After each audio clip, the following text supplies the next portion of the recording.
Ladies and gentlemen, boys and girls, welcome. My name is Frank Perrine. Duncan Gale. Cody Decker. And we're going over part 2 of Gene, what is it, Owl? Owl. Owl Right. and the Clan of the Cave Bear. If you didn't see the first one, pause it, or if you have a Samsung, watch them both at the same time. I don't really care. But this is the part 2 where we're just getting into more of the guts part of the book. Right? Yeah, the mysticism of it. Yes. Yes. Religion. Yeah. Religion. Yeah. Yeah. So, in the first one, to recap, you have Ayla, and she actually was rescued by the clan, which is Neanderthal men, a clan of them, and so they're totally different. And the author goes into kind of the drastic changes and the difference between one race and the other race. That's the right way to put race, right? I think so. Right. Yeah. Are we? That could be a real topic of Yeah, discussion. yeah. When you listen to the book, and those who've already listened to the book, you kind of get what I'm saying. It's a drastic contrast between two, up and coming evolutionary man and stalled out, kind of going to be extinct man. So, and in the book they talk about Neanderthal men. Actually, they're born with their knowledge. So.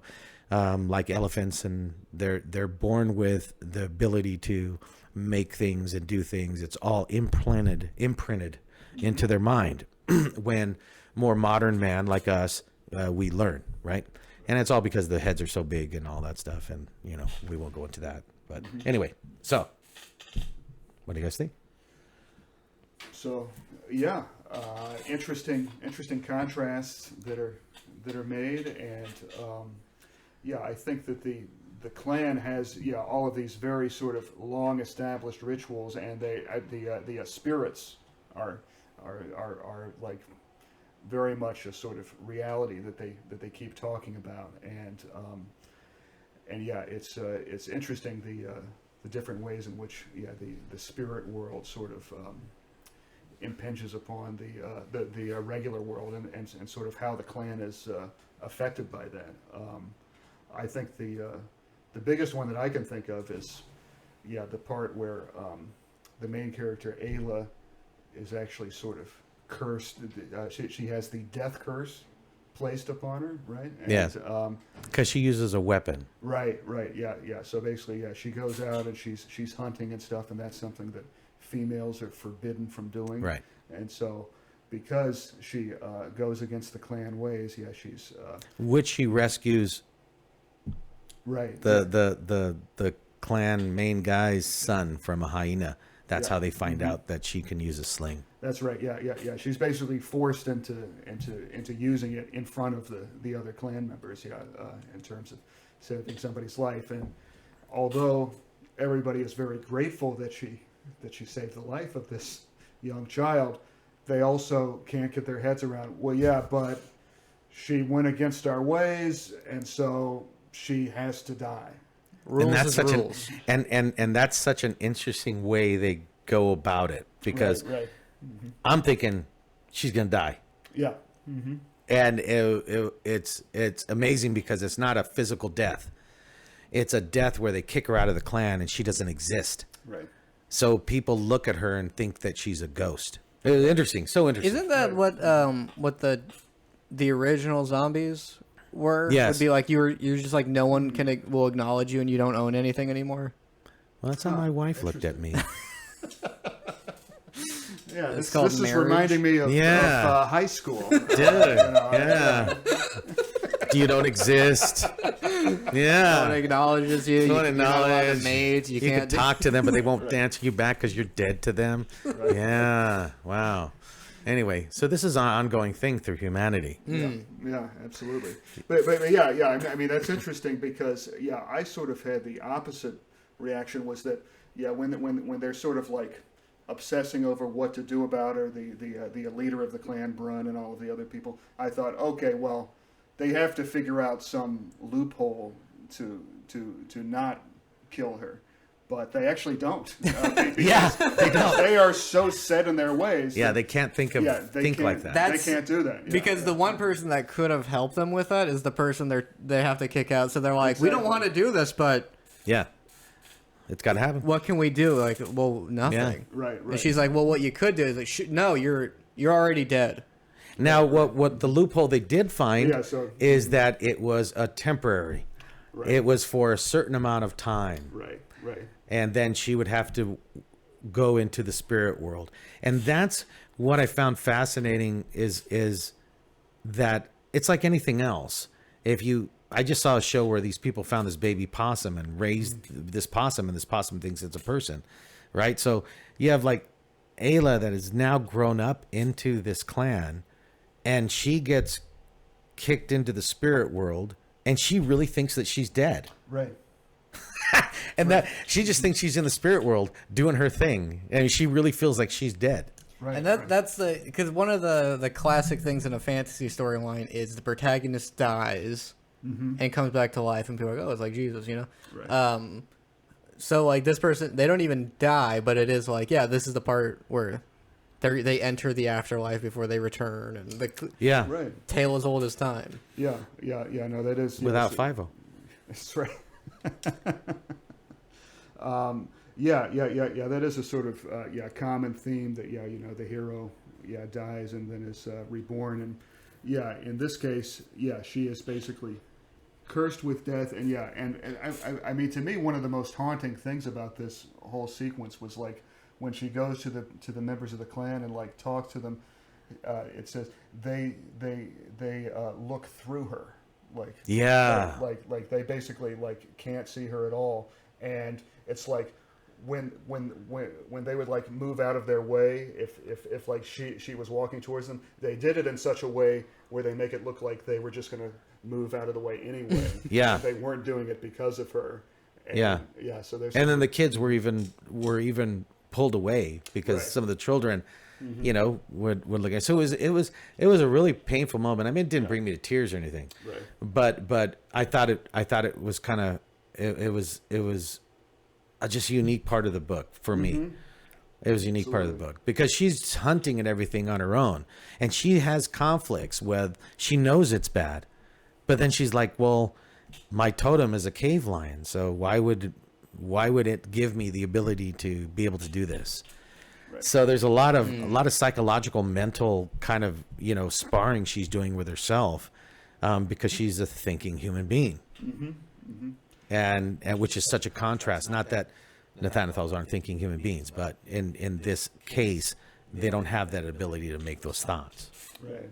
So So she basically just she's completely shunned by the clan, and she has to just go off on her own and basically survive on her own for a month, I guess. right, I mean, it's like assuming that she is able to re-enter the clan, she would only be able to do it after 30 days and after absolutely no support or help from Yeah. any other member of the clan. And so this is really where she kind of is tested, and does she really have survival abilities? And so this is where the book turns into Hatchet.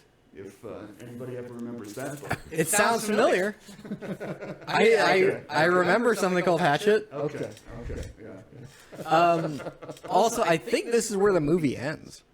Oh, really? yes, yeah, and in the end, she retreats to her cave that she found when she got exiled when she became a woman. So she has this little cave which is in this valley. So she does have a place that she needs to go, that she knows where she could go. Right. Yeah, a sort of safe place that she has staked out, and she initially staked it out because she was hunting in secret, and so Yes. she wanted a place where nobody would see her, and so now she has to use the place to just survive on her own. And this also links to Valley of the Horses because that's actually the valley. But Oh, really? The Valley of what? Valley of Horses, the second Oh. book. Yeah. So anyway, go on with Hatchet. Yeah, what? Yeah, Sounds cutting remind edge. the people who don't remember what's Okay, Hatchet. well, yeah. So Hatchet I was just a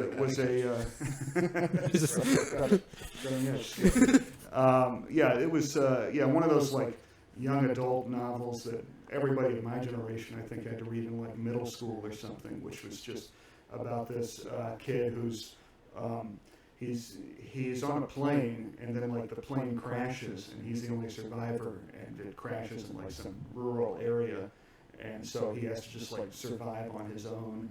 And he survives for like months out there. So it's and I think he has a hatchet with him in his backpack. I would hope so, because I'm trying to figure out the comparison, and I'm like going, okay, when's the hatchet coming in? Yeah, so I like it. Like, so why is it named Hatch? Oh, he like has one. His name is Axel. I was trying to get it. Is that a metaphor? Or is it... I guess, I vaguely remember this storyline. And why does he have a hatchet on an airplane? Yeah, no, that's. I mean, we can start really going. That's a good question. Yeah. I mean, the airplane. Yeah, I forget the setup. It's just him and one other guy in the airplane. Should have called Bag of Peanuts. Right. That's should be called What's the Deal? Yeah. What's the deal? Complimentary beverage. Yeah. That makes sense. Right. So what? He had to go into isolation. Yeah. I mean, basically the entire book is just him by himself surviving in nature, and so basically this sequence is like that, where it's basically just Ayla by herself. It's just basically hunting and storing up food, and when she is cursed with death, it's like right in the middle of winter, I think. Yes. Her cave gets like snowed in and stuff. So. And you would think at this point, at least for me, that you're kind of going into an exciting part of the book, but kind of boring part of the book. Right. But I mean, you really get to know her as a character, because she is so torn on these things that are happening, and you're sitting there going, it's ridiculous. Right. But she believes that she's dead, and she believes, and she misses. She has her kid by now, right? I think this is before she. Right before. Yeah, right before she. So yeah, it is. So she's gonna miss everybody, Krev and everyone else, and so it really goes into that aspect, and then the other aspects where she's like, F it. Right. I got to do what I got to do, and it's so. I thought it was a really good part of the book where where they really delved more into that character, which then helps in the other books and the rest of this book. Right. And I don't know if that was planned. Like we talk about how writers plan things. Yeah. This really had to me, a set plan like you talk about a lot of times that writers do. But it was just a unique part that for me, it got me to really know her even better. And I mean, also, if you made it to that part, just more like Cody's like, I didn't even read that part. Yeah, I put it up to double speed at a certain point. I can kind of listen to books at 3 times speed if I'm like turbo mode here. But also, yeah, it is such a classic. The hero goes to the cave. Yes. And then maybe there's a book called Heroes Die, in which the narrator literally, the chapters start with him saying, like, this is the part in the story where he does this. So, like, in the book, the narrator says he gives the metaphor story for the actual book going. So he's like, and now the hero will return to the cave where he rediscovers himself and forgives the father. And that's the classic thing in fantasy. Right. Well, that's actually, yeah. I mean, that's sort of like a more old-timey thing in general, like in Charles Dickens novels. It's like this chapter in which Oliver Twist is adopted into the thieves. Yeah. Okay. Yeah. Was he adopted into a thieves guild? Is that? I think it was just a group of thieves. It wasn't the actual group that Gambit was in. I think X-Men, I think. Oh, so Oliver Twist is not Gambit. No. So I thought, but his character is based on it. Yeah, that's the twist. Loosely. Yeah. Loosely based. Loosely. Yeah. I love that. Loosely based. You can do anything. You can do anything. My character is loosely based on the Incredible Hulk. That's right. Loosely. Anyway, so I like that part of it. And you're right. It now looking back on it, yeah, it is kind of cookie cutter, but we've talked about this. Yeah. There's nothing wrong with being there's cookie nothing cutter if you do it right. because everyone loves cookies. Yeah. True. It's not about the shape; it's about the ingredients. Yeah. It's not the Does size. that work? It's not the size of the cookie. And I will say that until the day I die. It is not the size of the cookie. It's the amount of sugar in the dough. That's a perfect analogy. Completely lined Yeah, I think that's the mark where we move on. It definitely is. As that could go down really, yeah. And bringing milk involved and other added condiments. I didn't even think about the milk. Yeah. Really, whatever the size of the cook. No, you know what? Yeah, we will stop because it's how you dunk it. It's not the size of the cookie. It's the size of the cup that you dunk it in. Well, yeah. All right, yeah. We need to stop. See, it's getting out of hand here. Okay. So I like that part where they do that. I thought it was a good. It was a good contrast with what she was going through, and that what she really believed, which was cool. But she did get even better at using a sling and get even better at those things. Right. So because she was actually surviving. Right, and it was also interesting how she was able to slowly figure out the loophole because basically, like the leader of the clan is basically like, I curse you to death. For 30 days. And everybody else in the clan is like, well, 30 days or, forever, that means nothing. Yeah. But like, as she goes off to the cave, like, she starts thinking, she's like, wait a minute, like, if it's only for 30 days, then maybe I could come back. But like, that's never explicitly stated or anything. She just has to, like, figure out, based on their very sort of narrow customs, right, what would still be appropriate within that. Yeah, and what's amazing is she eventually makes it back the 30 days and enters the tribe, and it's crazy because then there's this whole thing that's going in on the tribe where they're going to allow her to hunt, which totally breaks everything that they believe in. Yeah. So it shows that they have the ability just to move forward in a way of thinking, which was unique. No. Maybe they've picked up a little bit from her. Maybe they have. Well, yeah. Or like I said, she is making them, challenging them in other ways that they're not used to. Because, No, I like that. I thought that was a really cool scene. Where once she comes back, the leader of the tribe, he goes to the Mogre and it's basically like, is there some sort of ritual we could maybe do? Yeah, that was great. That was great. And they sort of like keep sort of arguing with each other about it, but then eventually they do the ritual where it's like, in just this very one respect, you are a man. And so you are the woman who hunts. So now, which is a great name. Yeah, that's pretty cool. Like for like a prehistoric or not prehistoric, whatever you call this. Like that's like her title. Like that's her. She gets a superhero name, Right. Oh. The woman who hunts. Yeah. Yes, the woman that hunts. I thought you were talking about a joke. Anyway, no. I saw your confusion. I was like, what is he talking about? Is he talking about the man or the woman? No, and I like it. I liked it because, like I said, it then brought this other avenue to it, and then it gets interesting because during the book they're talking about there's this great clan gathering that all the clans will all gather together, and that so Issa has TB, and they're going to this big clan gathering, so she has to actually go in representing Issa, which is the medicine woman. So the big clan gathering where all the clan members gather, she is representing their clan as a medicine woman, which some people like, some people don't like. And she has to then make this hallucinant mixture for the clan members, for Kreb and all the magic people or magic men or whatever of all the clans. And that's where it gets kind of crazy. Because she makes this stuff, you chew this stuff and you spit it into a bowl, and she ends up accidentally taking some of it and giving it to them. So that's where the book kind of takes this totally different aspect, as in a mystical thing. So they actually take this drink and they hallucinate, and Krebs could bring them back all the way to when they stepped out of the ocean as four-legged creatures to their evolution to their point now.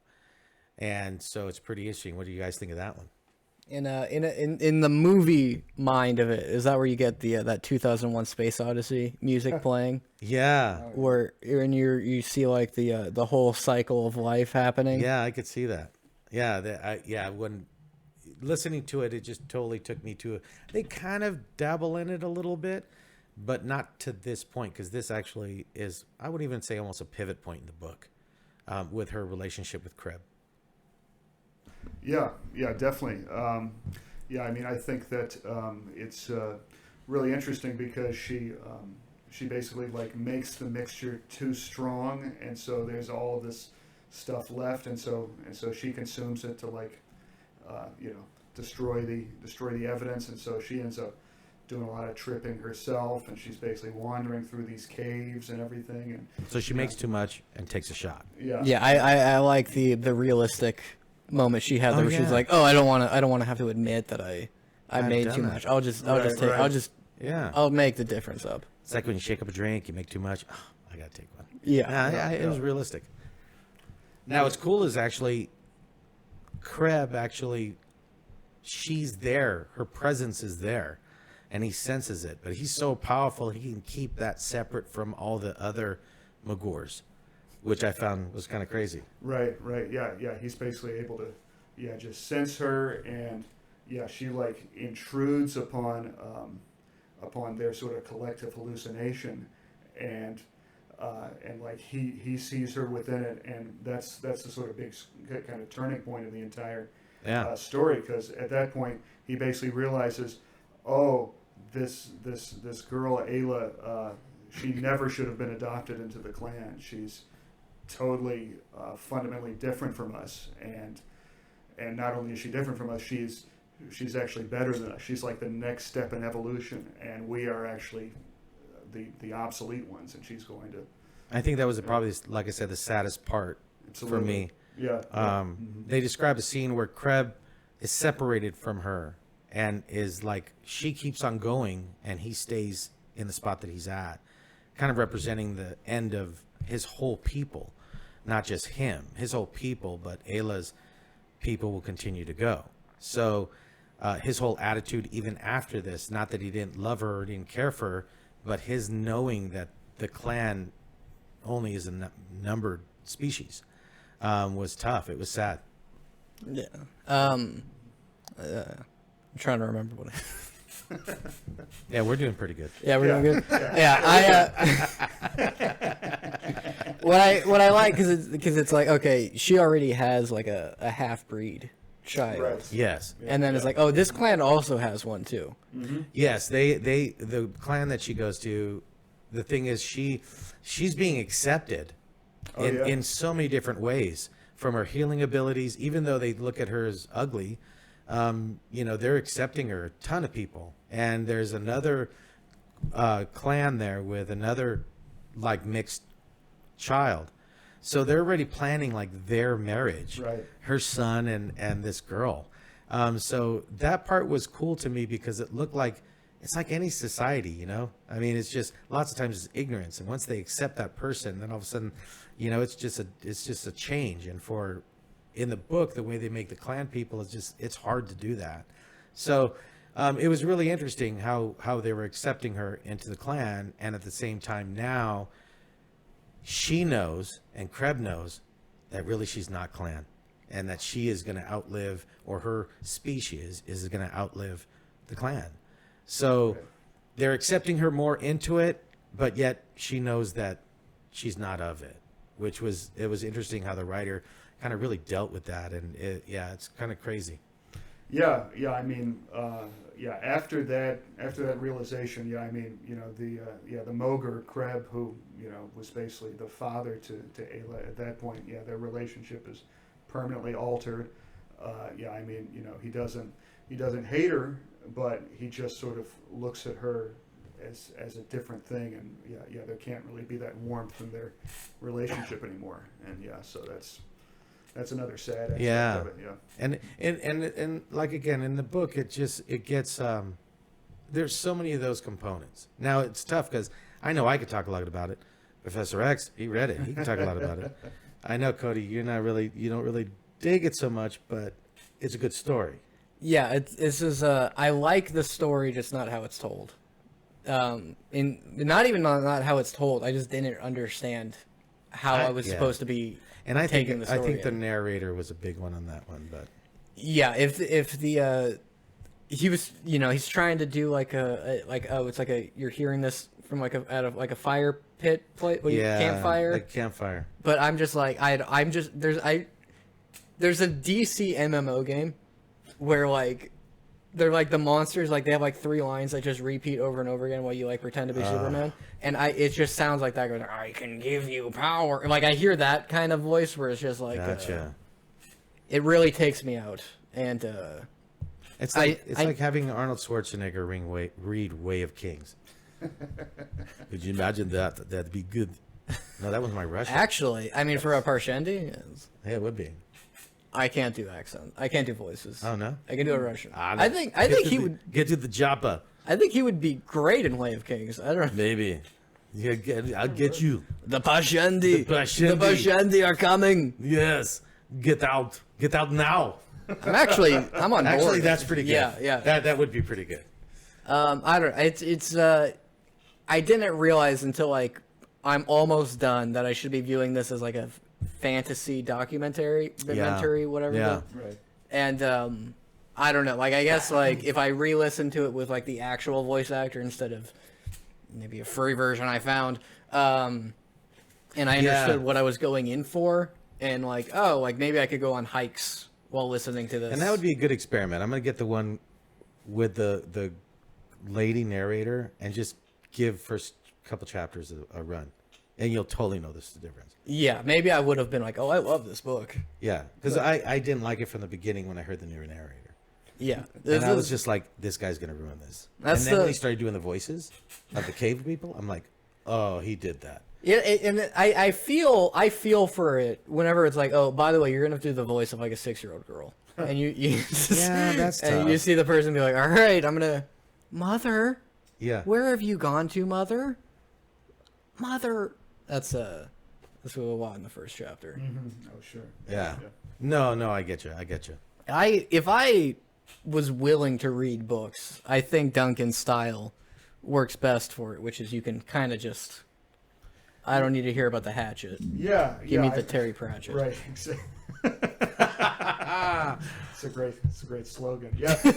Yeah. No, I mean, audiobooks I have very limited experience with, and yeah, I mean this one, seems like there's a lot of advantage to just seeing it on the page because then there's descriptions. It's like, okay, just skim through that.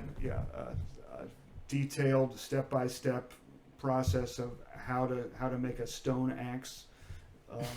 Probably don't need to hear an audiobook narrator go through that. Yeah, but my luck, it would be a description on how to make this soup that I pass by, and then like 15 chapters later, I'm like, how did he get that mutant ability? And it was in the soup. It was in the soup. It's always in the soup. It's always in.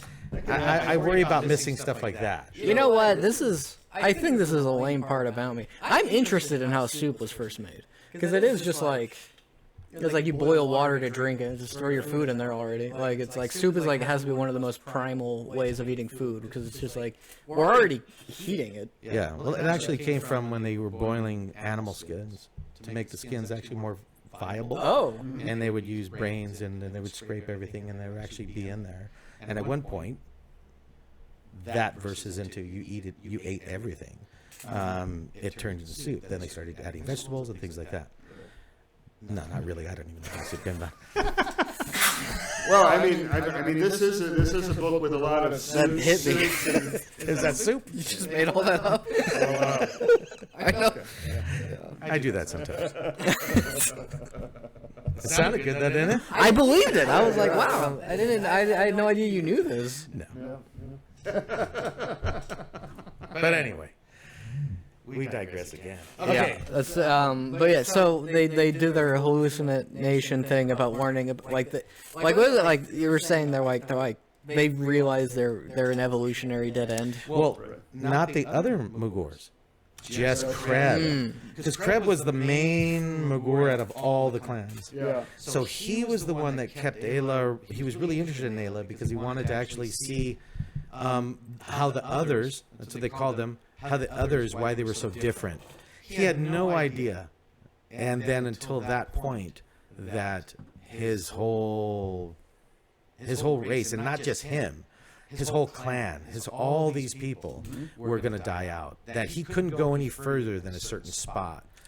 And then he realized at that point that his people weren't going to be around. And that Ayla is the apex. Her race is going to continue on, and his won't. And I think that's heavy. I think imagine if that happened to you. Not even another race. What if you actually knew that at one point? If I found out that short males with bad eyesight and asthma weren't the future, Right. I'd be pretty peeved. If I'm being honest. But you could see it, not just saying like we say it. Okay, well we know eventually we'll die out. But I mean, going through this whole hallucinogen process, where you could see from the stepping out of the water all the way to you right now, and then, and then Professor X keeps on going, and you're not. Yeah, I would not be. I mean, I already I found that out. Something like that, because like they don't, like, for sperm donors, they don't want me. I can see why. Well, no, you can't actually. But it is just like, like there is like a semi-eugenics things going on with sperm. Oh, I thought it was a mental thing they did first with you. No, I mean I get that part, but no, there aren't. For sperm banks, it's like if you're not this high, if you don't have a college degree, if you're physically unhealthy. No, it doesn't. It doesn't make any sense. It does. They're like, we don't want your genes out there. Right. It's like if you do it yourself, that's fine, I guess. But they're like, if we're in charge, no. We want to get the best. I mean, it's like breeding. It doesn't make any sense. It's like breeding dogs. Yeah, I mean that's literally Like, why? I mean, it's basically that determines how much money you'll get. Oh, that's true. Who did the juice come from? An athlete or a guy that goes to junkyards and has asthma. Junkyards are awesome. First of all. Oh, I get you. I mean, there's a market for it. A 2-minute walk up a hill made me winded. Sure, maybe they don't want that out there. Yeah. If I was a caveman and I realized that, I'd start setting stuff on fire. Yeah. Well, it was hard. They used to carry their fire, and it was tough starting fire. But anyway, I'd learn how to start fires. There you go. Hey, by the way, this story. Do you think this story is so simple a caveman could understand it? Okay, be here all week, folks. Let's talk about this. Because you just club people into submission with that one. If a caveman was listening to this, would he be like, yeah, that's how it is? Yeah. No, because you'd be like, dude, no, I don't like Homo sapiens. Well, cavemen were Homo sapiens, weren't they? No, right? Well, the way that they were portrayed in those commercials was as more Neanderthal. Yeah. The only thing I know about Neanderthals, and this might be wrong, is a lot of our idea of them is based off of like one intact skeleton, right? And then like years later, they found out, that was like a 60-year-old, guy with arthritis. Yes. And he had a hunchback because like he was so old. But they like Correct. all the depiction, like if they just found one skeleton, they based the entire species off of. Yeah. Right. Well, a couple of them. Another one was in Arizona. It was a jawbone that they actually looked at and came up with a lot of that same stuff. That and Peking Man and different things like that. Then to develop this whole idea on that race of people. I'm just kidding. I don't know. You got to stop doing that because I believe you every time. That's one of those things, it's like dinosaurs. It's like, they probably look like this. And we found out they don't, and we're still like, it's probably one of those. It's one of those things that that's what evolution is tough to do because science, you only know what you know right now. Right. So, in the 50s, they used to have them, dragging their tails. Now, all of a sudden, theory is, they use them as counterbalances. It'd be funny if you can go back and actually see and go, dude, everybody was wrong. Because they're constantly finding out things. I mean, they're finding now, soft tissue in dinosaur bones, which is virtually impossible. Wow. And that's truth. But what I don't believe anything. I know you're about to say it, but that's the truth. And the thing is, so who knows? Who knows? I mean, I've met chicks that look like that. So who's to say? Yeah, who's to say? We just didn't find the best. We didn't find a Tom Cruise. I mean, you've met chicks that look like the Thanethal Man, and my ex-wife. There you go. I was married. Oh yeah. I heard. You were the best man. Remember? I was. Oh yeah. That's right. I was pretty drunk. Now was she short? Was she small? She was average for a human, so it was like 5'6", 5. Oh. Yeah. All right. I was gonna say if she was a cave person. I mean. Yeah. No. Yeah. That's why Neanderthals were great. They were like just average height for humans. Yeah. Now after because the movie I noticed switches up kind of what happens because it includes her getting impregnated in the beginning. So that's what happens, and then the exile happens right at the end. Yeah. In the movie, there's so much more to it. But I mean, like I said, you can't put everything in this movie. Mm-hmm. It's tough. Would this be a good movie? I think now it would be, then it wouldn't be. But you're still going to have a lot of people that think, well, it's kind of boring. You'd really have to. The cinematography would have to be amazing. Oh yeah. Everything would have to be right to make this into a movie. I think a 6-episode HBO miniseries that would be good in a documentary style. Yes, and but the thing is, in this book, I mean, it's loose on. You can tell she's done a ton of research on it, but it's also loose when she starts going into the whole fantasy aspect of it. You're like, all right, really? Right. It makes sense and it's a cool additive to it, but I mean, you're not going to prove that. Yeah, she does get into some pretty wild speculation on the mental life, I guess, of Neanderthals. But I guess that's what fiction's. Yeah, that's what I mean. It is. I mean, even her whole thing on how they're more like elephants and remember everything. I mean, that's. Right. I mean, really? Yeah. I think I can prove that. But that's why it's fantasy.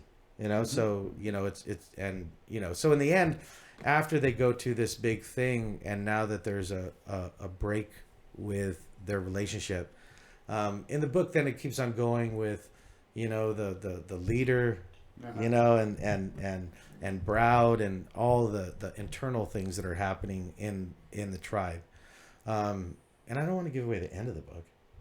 Okay. Yeah, the end of the book is the Ice Age is over. The Ice Age ends. But I mean, like I said, if you like it, right? Yeah. Then you'll like Valley of the Horses, which is the next one. Then you'll like the Mammoth Hunters, which is the next one. So I don't know. Let's talk about what we thought of the book overall. Okay.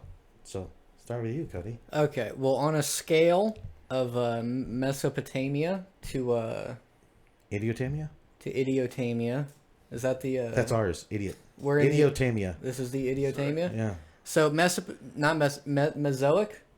Mesozoic. Mesozoic. Oh, I thought that was a painting. No. I don't know what that is. On Mesozoic to... I think you lied to me. I did. On Mesozoic to Paleolithic, I'll give it a 7 out of 10. Wow. Okay. Because I don't know enough. I don't know what the terms would be. Okay. But whatever the 7th age was. Okay, so that's meaningless to anybody other than people that date those. Yeah. Comment below if you know what age I rate this. Yes. 7 out of 10 based on some scale that we don't know anything about. Some made-up scale he just made up right now. You try to figure out. It's the 7th one of that. It's very vague. Right. It's Cody's vague scale. It's like smart because you have to do the research yourself. So it's like a. I like that. It's like not everything is like handed to you. Maybe put a little work into. I like that. Yeah, I like that. All right. How about you? Okay. Yeah. I mean, I would give this 9 out of 10 cave bear skulls. I think. Okay. I think that this book is really excellent overall in terms of its overall story. Yeah. I mean, as I said. Might be better to read it than listen to the audiobook in some ways because because there are some long descriptive passages that you can kind of skim through, but that's personal taste. Yeah, Frank, you were mentioning some interesting stuff about some of the later books in this series. As I finished the book, I was satisfied. I didn't necessarily have a burning desire to go and read the next one. I think this is pretty good as a sort of self-contained story on its own. But yeah, there's also a lot of unresolved stuff that I can see going forward. But overall, really good page-turning book. Yeah. All right, I like that page turning. Yeah. All right, if I was going to carbon date this book, Okay. from 0 to 10, I'd probably carbon date it at about a 7, 8. I 7, really, 8 carbons. yeah, I really like this book, but it's not like an action-packed book. It's actually structured kind of, I wouldn't say totally different than most books, but in a way, if you like that type of time period and them actually loosely utilizing evolution and different things like that, I think you'll like it. But for me, it's the social aspect of two totally different races kind of slammed together. I thought was intriguing, and I think she did such a good job. Which historically is how it happened. Yeah, we originally thought that Neanderthals, we killed them. Right. But we found out that we actually banged them out of into extinction because we just absorbed them into our race. So we thought it was like this big fight, Right. and we overpopulated. Yeah, we banged them out of existence. Yeah, we absorbed every human. We all have Neanderthal DNA in us. Mm-hmm. Really? Yeah, because we just we banged it out of existence. we were like we overbred. We actually liked them so much they don't exist anymore. Right. Wow. I don't know. I think I've seen a couple of them around. I didn't realize you visited my in-laws. yeah. Heyo. Yeah. But I think in the end, if you, like I said, it's just a kickback, or like you said, like if you're going hiking or you're doing something like that, it's a good story and a good book. It's not, riveting The Exorcist or anything crazy like that. It's because I was thinking it's like there's a book we like called I'm Not a Serial Killer, which is like it's like that's like a cozy rainy day book. Yeah. And this is like go for a walk, be out in nature. You'll probably Go to the museum, dude. This would be a good book at the museum. So this is our first museum book that we've encountered. Because you could look at, if you go to San Bernardino, right, their museum, and they have that time period where you can see a cave lion, and you can see a giant sloth, and you can see different things like that. That would be interesting. Yeah, if you're ever gonna kill 60 hours at a museum, pop this book in. Yeah. I was only aware of the McDonald's Museum in San Bernardino, but it's nice to hear there's other ones. Well, is there really a McDonald's museum? It's one of the first McDonald's. That's where McDonald's was founded. Well, I know where we're going after this. Okay. San Bernardino. We're going to the land of chaos. And you could also, if you go to San Bernardino, you visit Top Cat Liquor, which is right on Highland. That's a great. No, I'm just kidding. Is that a liquor store? Don't go there.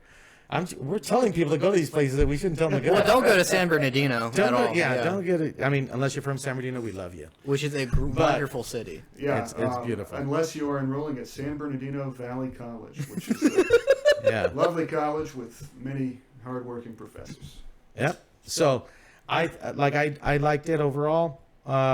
So, I think that's it. I think we're good. Yeah. So, you guys been reading, watching anything new? I've been rereading Dirk Gently's Holistic Detective Agency by Douglas Adams. Say that 5 times one. Yes, absolutely, yeah. And it's one of my favorite books, so I'm rereading it again. I think it's even better than the Hitchhiker's Guide to the Galaxy series. It's my hot take. That's a great book. Yeah, those are great too. So, do you have your towel? That's right. Don't forget your towel. Don't forget your towel. I don't. Cody's like, don't forget your towel. What are you talking about? What is it? It's part of the Hitchhiker's Guide. I see. I saw the movie once. Yep. Yes. Wow. Something every hitchhiker should not be without. Yes. It's another hitchhiking book. So. Yeah. Well. In a way. Yeah. Go for a hike and listen to Hitchhike. There you go. There you go. Frank, you got any? Yeah, I've been listening to again. This is probably, I guess maybe my third, fourth time of Way of Kings. Can't talk to you as much as that book is just ridiculously awesome. It might even be crouching in on Heroes Die for me. Yeah, I mean that's high praise, but I get it. Yeah, I mean, I know that I totally demolished, vanilla and almond ice cream last one, Mistborn, but I don't know. I look at it as it's written by someone totally different. It kind of is. It kind of is. And this was like, I want to do this, Yeah. and I'm going to get experience doing other things before I come back. Yeah, but that's what I'm looking at. That's what I'm reading now. What about you? I just finished up the Way of Shadows trilogy. Oh, It's really has the most interesting love scene in any book or any movie, any fiction. I was like, it's like a whole chapter too, and I was just like, I wasn't, but I was just like, this is like really interesting. There's like artsy and like there's a lot of catharsis happening and other words, and I'm just like, I got home and I told my roommate about it. I was like, dude, this book, because I just get home and I'm like, all right, so this chapter, and then he'll tell me about an artsy movie. so you're gonna get the actual book, I'm gonna get the actual book and sort of just frame a couple pages on my walls. and then someone barges in. They're like, "What are you doing?" Chapter 32. It's my Nothing. favorite chapter. It's nothing. It's chapter 32. I read books. I'm sorry. And they think they're nuts. They're like, "Hey, maybe he wasn't doing anything." I'm studying the arts, if you don't mind. Yeah. Yeah, Way of Shadows is great. I think it did exactly what it wanted to do perfectly. Yeah. Outside of getting, it was a like struggling book too. Yeah, book 2's odd, but I get it. Yeah, and I still can't get. They use that same guy with the voice. Our problem with that book, you saw our shows, is the fact that I obviously can't talk like this in the beginning, and I want a bunny session. Teach me. I want to do it. He's a street urchin, which I saw. It was incredibly charming, and I loved it. And then he goes and gets trained, and he comes back, and they just give him, "Oh, hello. What want you to do? What do I do? Do I do?" And it's just like this. I didn't realize it was the same character. And he's for an a assassin. while. He's an assassin. I get it. You went to all the finishing school, but dude, just bring it down a little bit. Wow. That was just my opinion and yours. It's still off because he gets more and more gritty as it goes, but he keeps the prim and proper voice. Yeah. The highball. Yeah. Yeah. But anyway, we digress. Anyway, but all you guys have watched it. If you haven't watched it, go watch it. Go watch our show on it. So it's good book series. Good book series. What did you think when you were watching that episode? Yeah, I thought I was enchanted. Yeah. Enchanted. As he was doing the dishes. Right? He was enchanted with our podcast. I thought he said it was like, Bridges of Madison County. I cried. Wow. Yeah, he cried when it had 10 minutes longer. That's when he's like, "Oh no, It's still going. it's still going." I didn't say what kind of tears they were. But, I cried. Yeah. Well, I love it. Well, thank you guys, and we definitely want you to, if you haven't seen part 1, go back and see part 1. We'll watch them both at the same time. You can do it on Samsung Galaxy, and and definitely, come back and watch us and send us some information. What you guys think? Book suggestions. We actually do 2 of ours. One of Cody's, one of mine, and then we usually do a fan suggestion. So definitely suggest some books. Name of the Wind is going to be the next fan suggestion. Yeah. Getting a TV show soon. I know the name of the wind. Right. And we'll see you next time.